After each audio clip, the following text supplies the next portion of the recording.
go. We've got a program here tonight, so let's get started.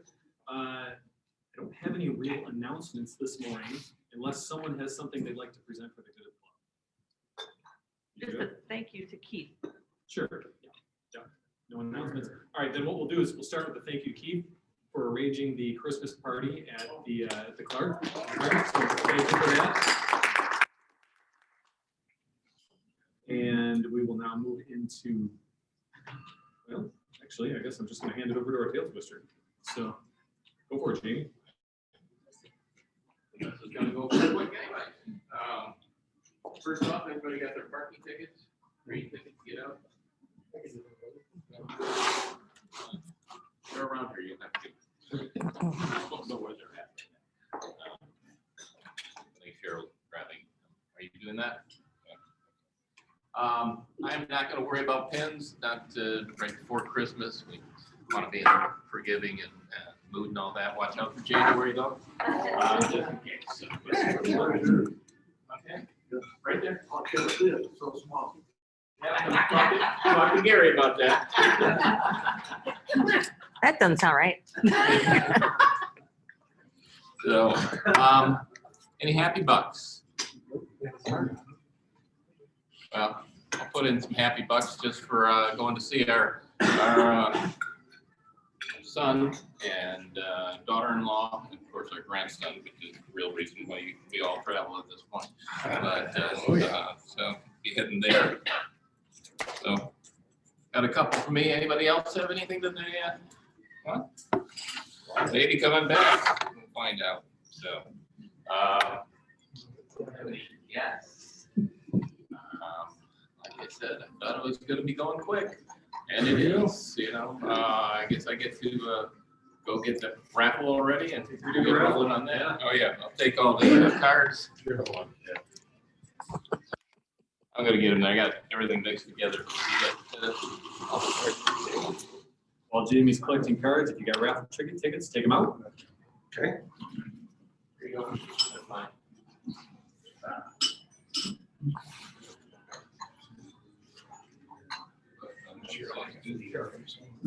No, sure. We got this silly thing.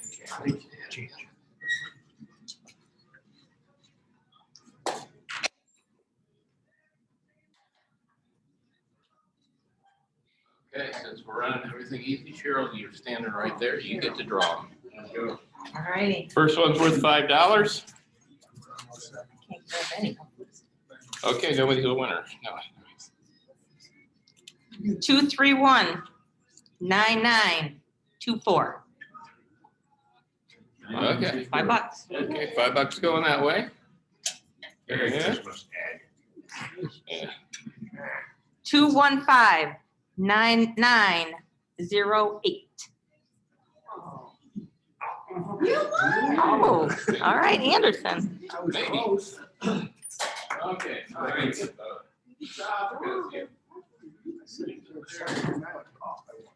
Okay, Cheryl? Yeah. Is white chip in here? Yes, it is. They're all white chips. Just say yes. They're all white chips. They're all white chips. There's only $47 in the box. Okay. And $5 over to Ed. Tower. Merci beaucoup. Hold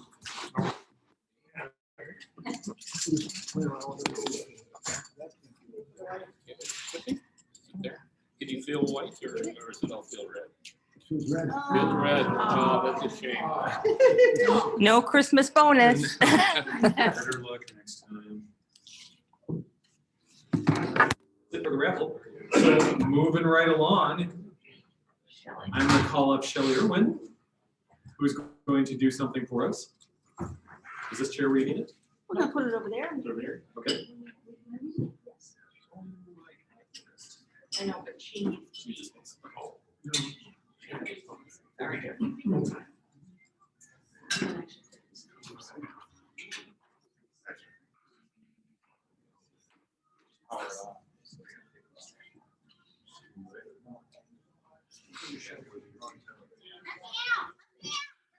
Hold on, Neil. Hold on. Hold on. Buddy? Your fellow Lion Club member, I have a special guest today. This is Neil. Neil, say hi to the audience. I know. Hi, Neil. All right, let's do this right. All right, so Neil wants to be a radio show host. So to do that, we're going to obviously teach him some tricks to do that and obviously interview him, and he will be interviewing a fellow lions. So you ready, Neil? You bet I am. Okay, Neil. So to be a good radio host, you have to learn to speak properly. And so I'm going to have you start by saying your ABCs. Ready? Yes.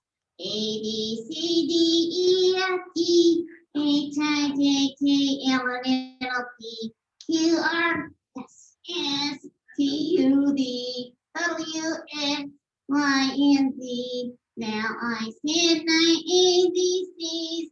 Tell me what you think of me. Yay!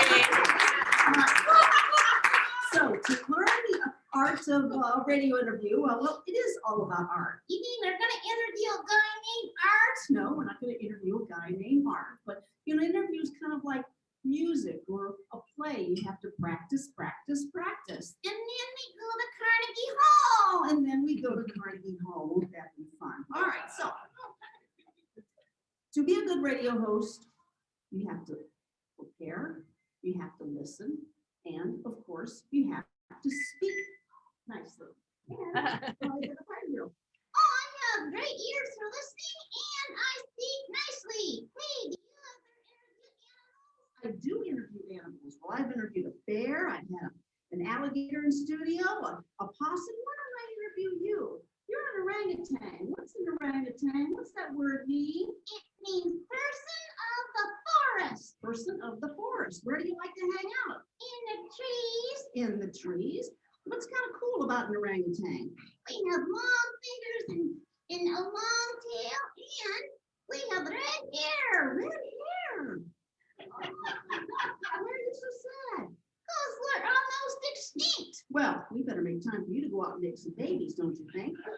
All right, to get you out of your funk, we want to ask you to share a few jokes, if you can be so kind to do that. So let's start with maybe a little Neil showcase. Neil, take it away. Who's there? Cow. Cow, who? No, a cow says moo. Knock, knock. Who's there? Annie, Annie, who? anything you can do, I can do better. Oh, he's competitive. Hey, what do you call a dog in the winter time? What do you call a dog in the wintertime? A chili dog. Hey, what's a cat's favorite musical? The sound of music.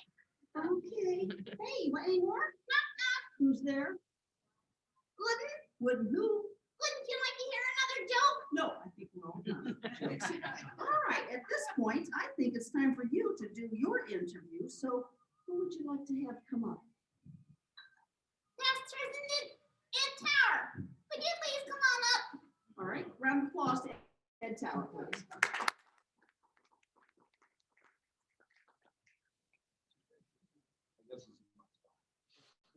Ed, Neil, Ed. Hi, Ed. You're cute. Why did you become a lion? Why did I become a lion? Well, I just wanted to serve my community. And what do the lions do for fun? We have parties and we serve the community and do good things. That's fun too. I understand that Monday is your date of your life. That is correct. What you do yesterday, and I want to hear everything. Yesterday, we had a full Christmas with all my kids and grandkids. And why aren't you wearing flannel pants? I only wear those at home when I get home at night. What states have you not been to? I have not been to New Mexico, and I have not been to, I'm not sure what the other one is. And can you yodel? I cannot yodel. Why would I ask that? Well, I used to live in Switzerland. Do you still have your gavel? And do you have bands yet? I don't have beds, but I do have mine back. You didn't even bring it there. Oh my God. And lastly, I understand that this is going to sound dirty, but you have a great ball collection. I do. I do have a great ball collection. Can you expand? They actually they happen to be golf balls. Some of the best courses I've ever played. All right, any more questions? Knock, knock. Who's there? Chris, Chris, who? what are you getting for Christmas? I'm not sure. What do you want? Fun and happiness. Round of applause to this lion's brother right here. Says that there's a special present for a lion in the group. Would you look under your coffee cup plate and see if there's a sign that says that you are a winner?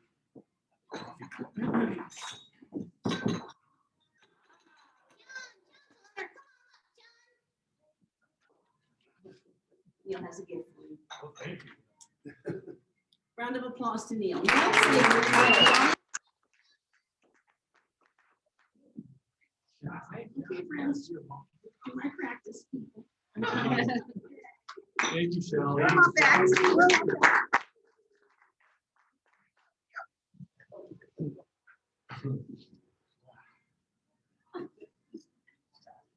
All right, give us a minute to get rearranged here. Sorry. What? No, you're good.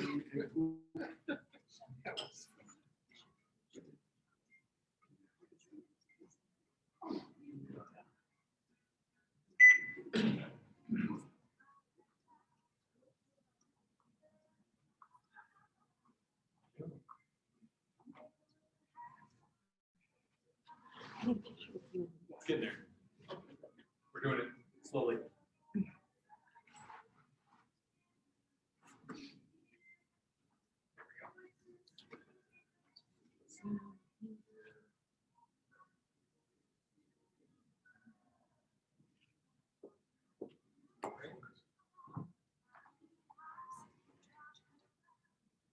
I think it will bring up. So, okay, it is in there. Yep.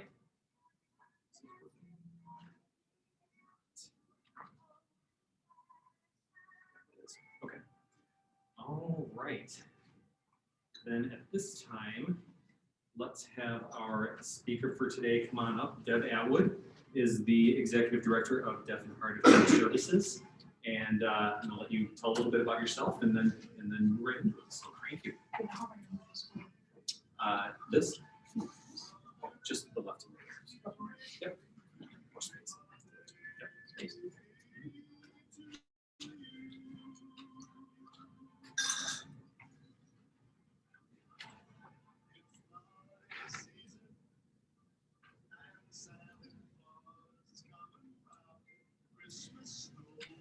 So how does that make you feel? Challenge. Welcome to 13% of the state of Michigan. 13% of the state of Michigan is deaf, blind, or hard of hearing. So how many of us are going to be at parties this weekend where Uncle Joe's going to be there, or Dad's going to be there, or Grandma's going to be there? Some little one or somebody's going to tell a joke and Dad's going to lean in. Could you use the PA system? Absolutely. There you go. Perfect. Thank you. I always wait for that. Typically I'm loud, but that's okay. Thank you. How many of you are going to be at this coming holiday? And you're sitting at your table and somebody tells a joke. Maybe you or somebody there can't hear it and they kind of lean in and go, what did they say? What did they say?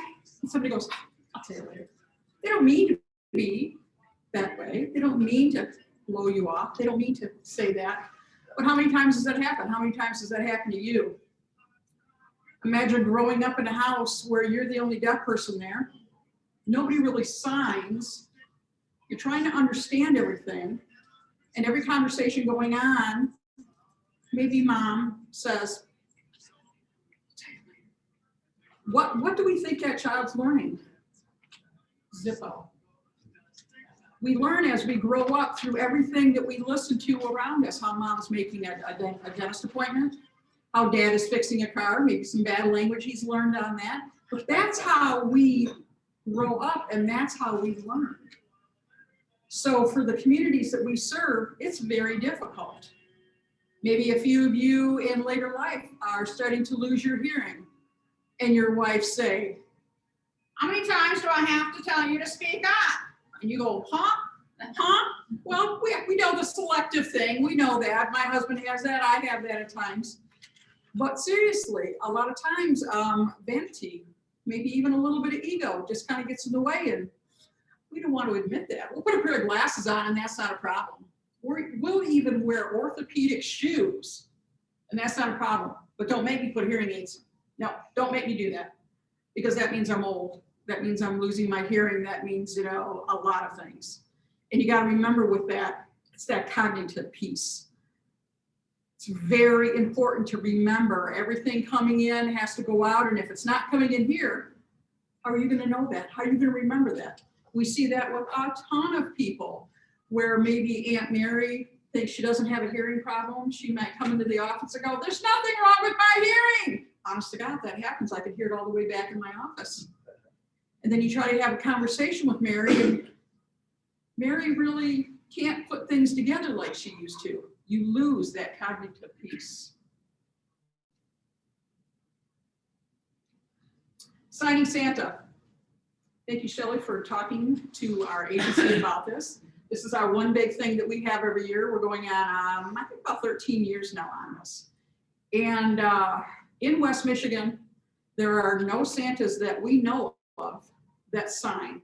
So you have a little kid, or you're a little kid growing up, and you go up and you jump on Santa's lap and you start, and Santa's going, and you're like, seriously? Seriously? This little kid is struggling in life as it is, and now I can't even talk to Santa, who's supposed to be the old thing in my life. So we have this signing Santa who drives all the way to Mount Pleasant every year and sits there and talks to these little kids. The last 2 years has been virtual, so they've had a drive-by. We've used Little Pine Island, I believe it is, camp there. They set it up and everything, and we're out there, and we have different crafts and all these things going on that we hand out everywhere. Everybody wears their mask. And the kids see him, and oh my God, the eyes just get huge. They're having conversations with their little hands, and they're talking to Santa. Think about that. Goosebumps. Short story. The first time I came into deaf and hard of hearing was probably the first couple of years we did this. Dad came in, had his daughter. She was probably about this high. And he signed, he goes, Santa signs. She looks at me, no. Yes, Santa Claus signed. She goes, no. So Santa Claus in between kids is watching all this. She looks up at Santa like, you're right, like you signed. He starts signing to her. We're watching all this conversation. Oh my God, she sees that, she bolts past the line, jumps up on his lap, honest to God, true, and her little hands are just a-going. All of us are just crying. This is the first conversation she's had with Santa Claus. That's the kind of difference we make in people's lives. Children's are always the best stories. Those are the kind of things that we do. Deaf and hard of hearing service. Our mission, provide equal communication, access, education, advocacy to the deaf, blind, and hard of hearing in pursuit of life's opportunities. We serve 27 counties. We receive no federal funding. No federal funding. Let me say that one more time. No federal funding whatsoever. We've tried, there's none available. A little bit of state. Most of the income we have is through interpreter referral, which is about, right now I think it's running 67, 70%. We depend on grants. There's very few of those because the kind of handicap that, if you will, that our community has, nobody really knows about. You know, if you don't have anybody deaf in your family, you really think about it. You don't have any interaction with that person, but nobody really thinks about that. So we struggle. We use two sides of a piece of paper. We reuse paper clips. We're proud of it. Most of the furniture we have is donated, but we make a difference in people's lives.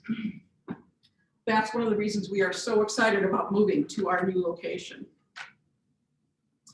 Teens. So the majority of us that have kids have been through those teen lives. We love teens, they're wonderful. About those 6 years of life, you're like, seriously, can you go live somewhere else for a while and then come back? But these teens don't have the same experiences because a lot of them do not have the language they need. People have not spent the time with them. Not necessarily a parent's fault. Maybe they depended on the schools. Maybe the schools weren't aware. Maybe they were mainstreamed and they were out in other public schools. We just don't know.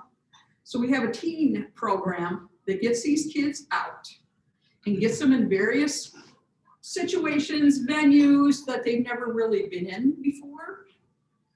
Grand Rapids Fire Department, Grand Rapids Police Department, some other businesses, and we kind of teach them. We kind of give them those life skills that maybe they're not getting yet. Maybe they need, maybe they just had a pinpoint of it, but they need more of that, and they need it in their language. And the majority of these kiddos, ASL is their first language. English, I'm assuming, is the majority of all your first language. Theirs is ASL. Somebody's going to talk to you in a different language. You're not really understanding what's going on. You really don't know. So this teen program is very important to us. Please, if you have any questions as I go along, let me know. I know I have limited time and I always have a lot to say. She will tell you that. Youth program, goal to provide inclusiveness and accessible events and activities for deaf, deafblind, and hard of hearing children. Last year, we served 191 kids.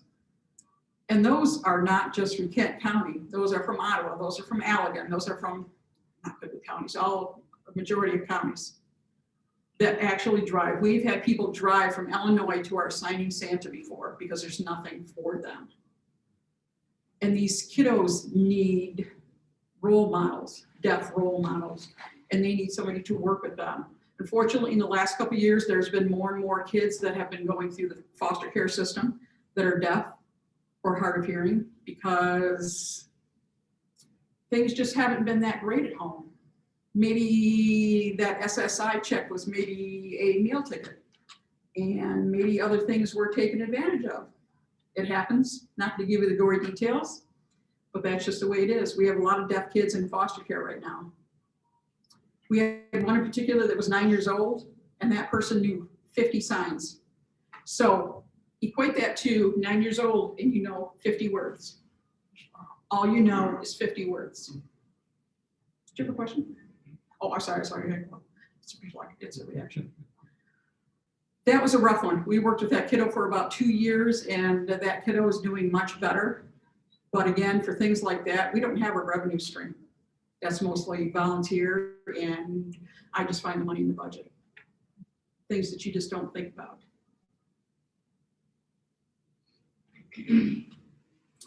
This is one of the teen things that we did, and this was Kent County Sheriff Department. And what we try to do too is when we go to different venues or places like this, we try to also educate those that are on the other side. So we know one of the police officers, and what they did is they had the deaf kid sit in the car, and they had the police officer come up alongside, didn't tell them that they were deaf, just kind of brought them in, didn't tell them that we're deaf. And it was quite the interesting exchange because this officer did not know what to do, how to do anything. It was mind-boggling. I mean, and most of the kids thought it was kind of funny, you know. But then we explained it. This is really serious because for most kids, what are they going to do? They have up in their visor, up in their visor, they have a thing that says I'm deaf. Well, we all know, unfortunately, we don't reach up in our visor, do we? Very dangerous, very dangerous. So it was quite eye-opening. And if you get pulled over, this is what you need to do, and so on and so forth. Totally different for our community. It's a different world. Hearing assistive technology, flashing fire alarms because they can't hear those loud ones. So they're going to have flashing ones with the lights, and they're loud too. And we also work with Grand Rapids Fire Department on getting them to them if they need them, because we know we can get those free through the fire department. Flashing doorbells, because how do they know when someone's knocking on the door? You never think about those things. Pocket talkers for older people. Maybe they need a little bit of help. So we have pocket talkers, and this might be good. Something that would be good for you is actually there's like little earbuds, and there's a long string on it. You can put it there, and they'd be able to hear the conversation. Caption phones. One thing we just got last week is an Area Agency on Aging. I'm sure everybody's, well, I would assume is kind of familiar with them. They have a hearing aid assisted program, and we're subcontracting with DAC, which is Disability Advocates of Kent County. and we're gonna be taking over that program. What's really nice is that we're gonna be able to fit approximately, I think it's 57, 59 people with a pair of hearing aids. Over 60 and over, live in Kent County, low income, 200% below the poverty range. No questions whatsoever? You guys are so quiet. American Ninja Warrior. Okay, how many people actually watch it? Thank you. Did you see the deaf guy? Kyle Schultz? Don't think I did. He was year before last, right? I think it was right before COVID went down. He was actually on there and he's deaf. And we actually got him to come to Grand Rapids. And it was very cool because a lot of deaf kids, especially in our area, don't have a role model they can look up to. So what happens to me when I get older? And I don't see any other deaf people out there. This is kind of scary. Do I just assume I get older and I go through life? Don't they watch Hawkeye? No. They should. He's deaf. I know. And so it's just, it's those little pieces like that. So he came, the kids hung out with him. We did some great things with them.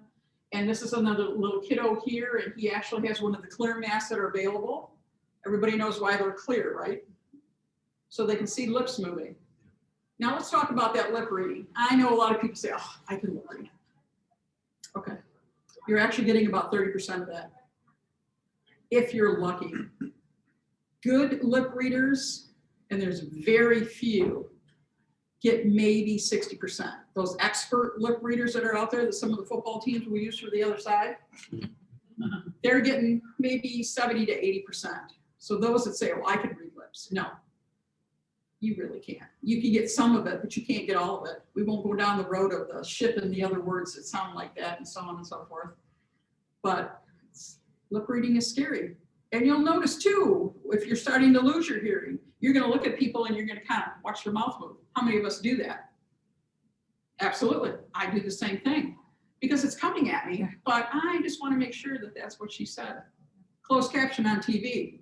A lot of people think, oh, that is so obnoxious. That really bothers me. I cannot do that because then all I want to do is read the words on the bottom. Sorry about that, but that's the way life is for those that have no one up there signing. And imagine watching TV when the sound doesn't work, how irritating that is. We have been very happy the last couple of years with the governor. Our office especially pushed a lot for our governor to have an interpreter up there at all times. So you see this woman, I think they've all been women up there, and they're signing and they're moving their hands and such. And we appreciate that. And that has been actually flowing through the entire United States. You will see different governors that will have an interpreter next to them. And a lot of people think, well, that's just kind of distracting because I want to keep looking over there. I'm sorry you're distracted, and I'm sorry that that really bothers you. But there are actually people here that want to learn, and they want to know.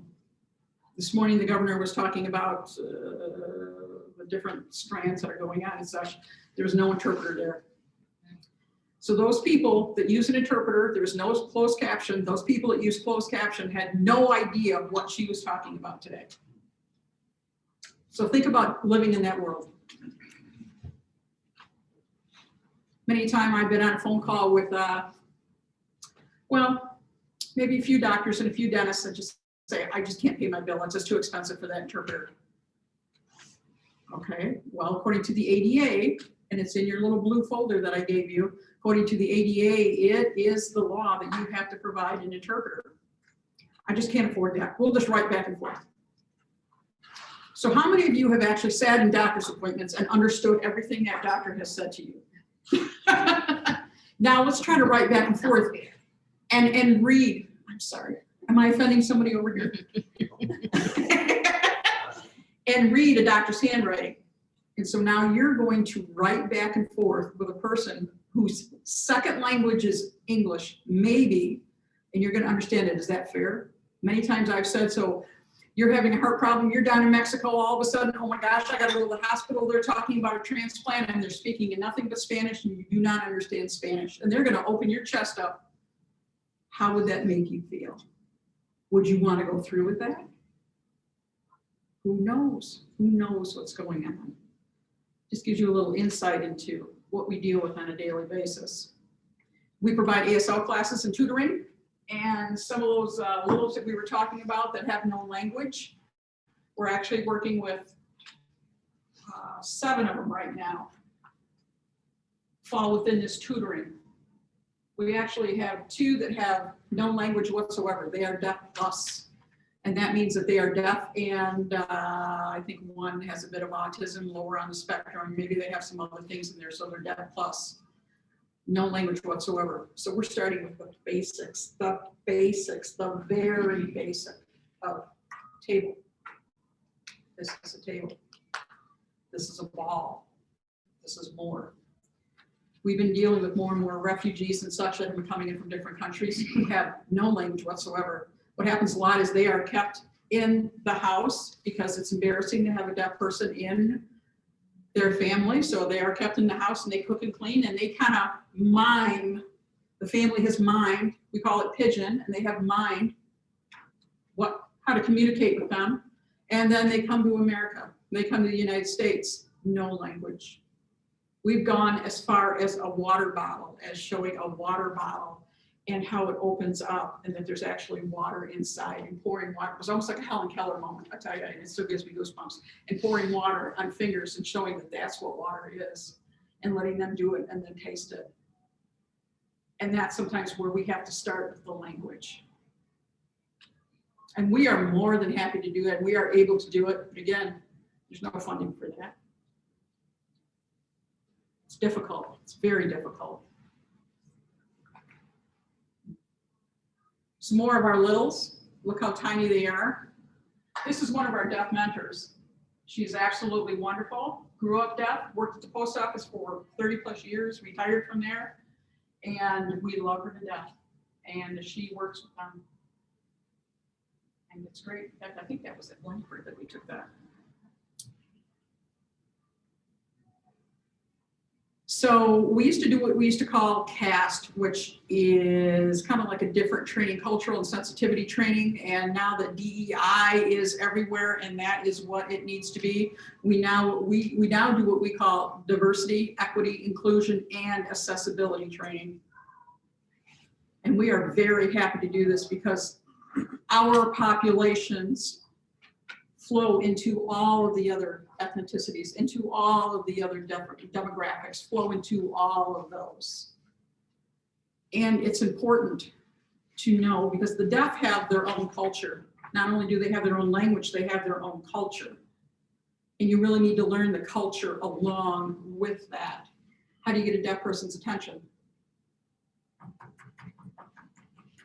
Flick the lights on and off. These are things you need to learn. You don't go up to them and hit them on the shoulder because we don't touch people. That's not the way it is. Maybe you could stop on the floor, but how many people are going to feel that? So there is a definite culture to the community that we serve. So, you know, we try to bring that in, and 2, I think it's very important with the blind to do something on that. And Charis and I have actually talked about doing something like that because everybody's hurting for employees. I don't know anybody here who doesn't have a business who's not hurting for staff right now, who's not hurting for employees. And I tell you, some of these people that have different abilities are going to be some of the best workers because they want the job, number 1, they need the job, number 2, and they just want to please. You know, they've been shunned for so long. And talk about oppression. It's sad, and it still happens to this day in some of the bigger hospitals. Even we have people say, oh, just bring your own interpreter. Well, maybe your kid can interpret. So you're going to have your 6-year-old kid interpret for your doctor's appointment talking about your health problem. And honest to God, this still happens. It still happens. And a lot of times my staff doesn't let me talk to them because I just go off. I just, you know, you've been doing this for so long, you lose patience with people. It's seriously, can you not know any better than that? So one of our board members with this kiddo, and look at that face. How can you not love that face? This kid was adopted from overseas and had he's still got a few deaf plus issues, but I tell you what, from when he first walked in to where he is now, it's like night and day. You know, we see these little kids and they have no language and they're just running around crazy, crazy, crazy. Think if you couldn't talk, how crazy would you be? If you couldn't talk, Shelley, where would you be? You'd be running more marathons than you know what to do with. But once you give somebody language, even if it's very basic, we have seen many, many cases where these kids have finally just calmed down because now they can communicate. Mommy, I hurt. Mom, I'm hungry. Mom, I gotta go to the bathroom. Mom, Dad, whatever it is. It's happened again and again and again. And we just don't think of it. You don't know what you don't know. But just to have people open their minds and think about it. Interpreter services, this goes back to the ADA, just supplying interpreters. And so this is, like I said, what did I say, 70% of our income. We cover the 27 counties with interpreters. Michigan is just wonderful when it comes to interpreters. They have to be state certified and or they can be nationally certified. And in the state of Michigan, you have to have a special certification to do medical, mental health, legal, and deafblind. So the testing on that right now is backlogged. So we used to carry typically 80, 85 interpreters. I think right now we're at 57, just because Laura is so backlogged with testing and such. Michigan is one of the most stringent states there is when it comes to interpreting. Yeah, they have to have CEUs, interpreters. These people wonder why interpreters are paid so much. For us to walk in the door, you're talking probably, I want to say 125, 140 bucks plus mileage. These people have to have CEUs. Every year, they got to have so many CEUs. They got to have this. They have to, be licensed. They have to have. It's incredible. And to my knowledge, there is no other language out there that requires that. Spanish is getting very close to that, but they haven't gotten there yet. And unfortunately, you see on the bottom here, approximately 40 jobs drop monthly. That means that 40 customers, 40 deaf people have either had to rearrange an appointment or have had to go into an appointment without an interpreter because we don't have enough interpreters. And it's scary. It's very scary. And those are some of the interpreter workshops that we do. This is some trainings that we have going on. And I know a lot of times I've had people say with the governor, there's one particular interpreter and she does work for us and she's very expressionistic and you will see her and she is just all over the place and you go, oh my God, doesn't it hurt to do all that? But she is, yes, she is expressing what the governor is saying. And that is part of that, is acting all that. Because if I say to you, I'm really upset and this is a sign for upset, that doesn't mean nothing. But it means a lot of different things, doesn't it? So that's what that is that expression. She's interesting. She's a good person. She's a very good person. Advocacy. This is another thing that we do not have any funding for. So if somebody's not getting a communication access, if they're not getting an interpreter with a doctor, they're not getting an interpreter at a college.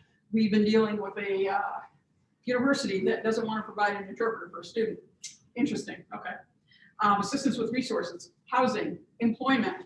Well, they signed the contract. They read it. You think they really understood all that English that's in there? How many of us understand contracts? But they went ahead and they signed it. Didn't understand different pieces of that. So that's where we have to go in. One of our state fundings is the Ryan White program with HIV and AIDS. Anybody familiar with the Ryan White program? It's a little kid years ago. He caught AIDS years and years ago, and he unfortunately died just through a transfusion. And that's when his parents started the Ryan White program, and that is in the state of Michigan through the Department of Health and Human Services. And they actually have a specific fund set up for the deaf that we are subcontracting on for that. And that is our one state income that we have. And it's, I want to say $5,000, $7,000, which isn't a lot when you're doing $990,000. It's not a lot. And we helped 59 individuals last year that we charted, that we wrote down. That wasn't phone calls. A lot of it hadn't been written down. And so talking about our community, these are hearing aids that he has on. And this is a cool thing. So he doesn't lose his hearing aids, or if he puts them down, and there's like, they call them little charms. If you guys want to get them, I think they'd be kind of cool. They're charms that go in the back of your hearing aids. Easier for the teacher to see that Johnny has his hearing aids on, that Johnny hasn't taken them out and put them back here in his desk or whatever. But as you can see, all of our programs flow through all the demographics, all the ethnicities. So one of the most important things is we're moving. We are blessed. I'll hold here before I start talking again so you can hear me. We are blessed to be a part of SOMI, or Special Olympics of Michigan.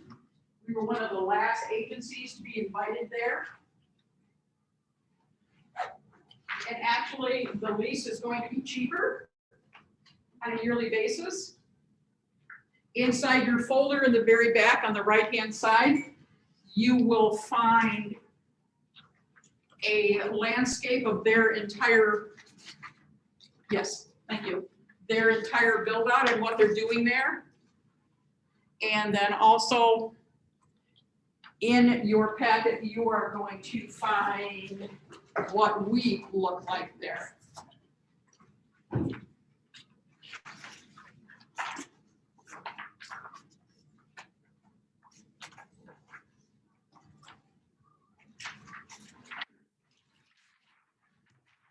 We did include it. Yay, she did include it. This is going to be kind of hard to see, but we are going to be, excuse me, where it says deaf and hard of hearing services way up there. That's where we're going to be. So disability advocates is going to be here. Thresholds is going to be here. MOCA up there at the top. Down Syndrome Association. Here's the Be Nice. You were asking me about Be Nice. Autism support. This cafe, I think it's Ada. There is one in Ada right now. And they have people with disabilities that actually work there. And that's it. Only people with disabilities that work there. Everything's going to be built out as far as the field on the outside. If you guys know more and I'm missing anything, let me know. Those of you that are associated with Special Olympics. There's going to be football fields and soccer fields and I think it ended up was 22 million that they're putting into this location. Basketball courts, which are going to be up in here. Auditorium. Right now, I think it seats 700. By the time they get done kind of retroing it for people with disabilities, it's going to be 550. So people with wheelchairs and such can access that. There's going to be open conference rooms where we're going to hold our ASL classes there. There's going to be a store there that we're going to be allowed to sell things. There's going to be a health clinic of such that's going to be back in this area here. So actually our interpreters that are in training can go there and they can get some kind of, you know, if they need any kind of internship or anything. It's a good place for it. I'm running out of time. I think I am. Okay. I'm sorry. I told you, I can go on and on and on. And then this is what we're looking at. Right now, we have this is committed for us. This is committed for us, and then the VP room over there, which is a video phone, is committed for us. So we're going into an old science room, 1,268 square feet. So for everything we need, we're looking at about $266,000 is what we're looking at. I think right now we're at 106,000 that we've raised right now, which is cool. Any questions about anything? I know I went really fast. This is really good. The old South Christian High School. Yes, exactly. Exactly. Lockers, if you need lockers, they'd be more than happy to get rid of some lockers.